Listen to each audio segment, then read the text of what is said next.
Auto car में मिली थी एक जली हुई लाश। शिनाख्त कर पत्नी ने किया अंतिम संस्कार।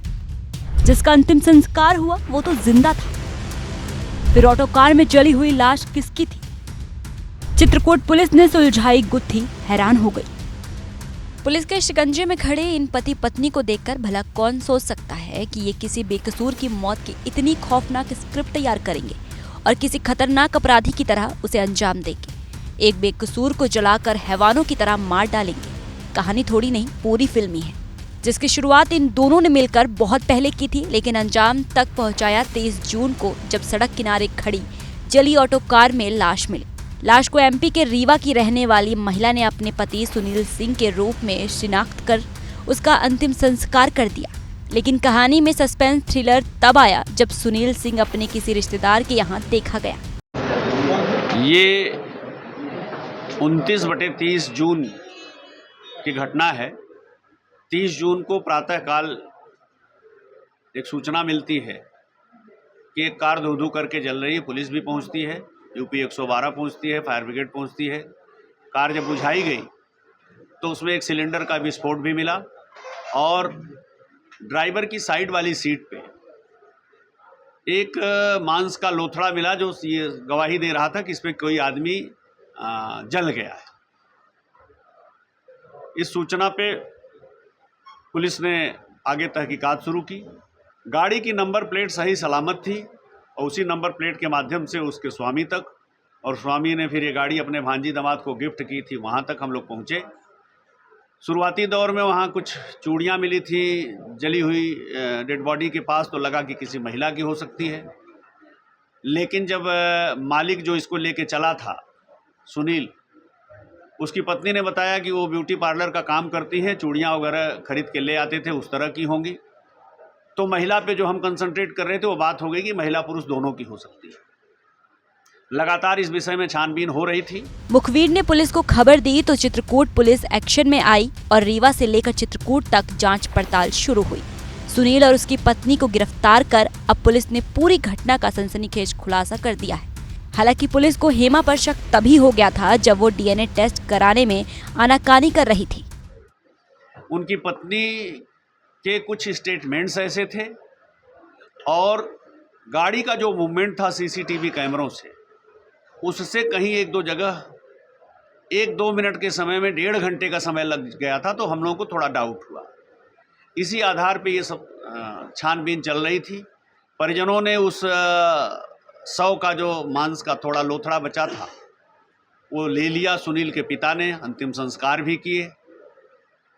उनके बेटे का डीएनए सैंपल के लिए ब्लड लिया गया।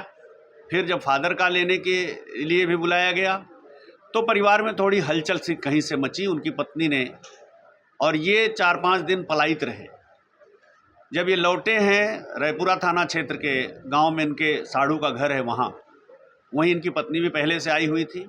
पुलिस को सूचना मिली, फिर पुलिस ने वहां से इन्हें पकड़ा। पुलिस ने जब पति और पत्नी को गिरफ्तार किया तो मर्डर का पूरा राज और ऑटो में मिली लाश का सच सामने आ गया। पति पत्नी द्वारा मिलकर एक निर्दोष व्यक्ति को जिंदा जला देने वाली सनसनीखेज वारदात का खुलासा हुआ।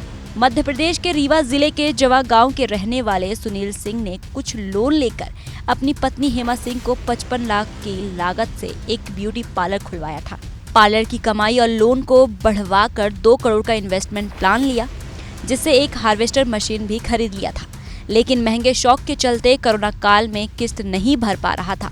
अपना बीमा भी करवाया। उसी दौरान उसने यूट्यूब में साउथ मूवी की कहानी देखकर कि लोन ना भरना पड़े, अपने आप को मृत दिखाने के लिए किसी और की हत्या करने की एक खौफनाक साजिश रचना शुरू कर दिया। अपने जैसा कद काठी का एक शख्स ढूंढने लगा। 2 करोड़ का एक बीमा कराया था। यूट्यूब पे इन्होंने कुछ देखा था इस तरह की स्टोरी कि कैसे लोग बीमा करा करके गायब हो जाते हैं, किसी को मार करके कि वो मर गए और बीमा की राशि ले लेते हैं। तो ये 2 करोड़ रुपए बीमा का लेने के लिए इन्होंने पूरा षड्यंत्र किया, जिसमें इनकी पत्नी भी शामिल रही। और अंततः जब नहीं कहीं इनकी दाल गली है तो फिर सारे तथ्यों को इन्होंने स्वीकार किया। उसके आधार पर आगे का हमारा इन्वेस्टिगेशन चल रहा है। मृतक व्यक्ति के बारे में इन्होंने बताया कि रीवा का ही विनय चौहान या विनय ठाकुर है। उसके घर परिवार में कोई नहीं है, लेकिन पता किया गया तो उसका बड़ा भाई मौजूद है। कल उसके भी ब्लड सैंपल डीएनए मैचिंग के लिए ले लिए गए हैं।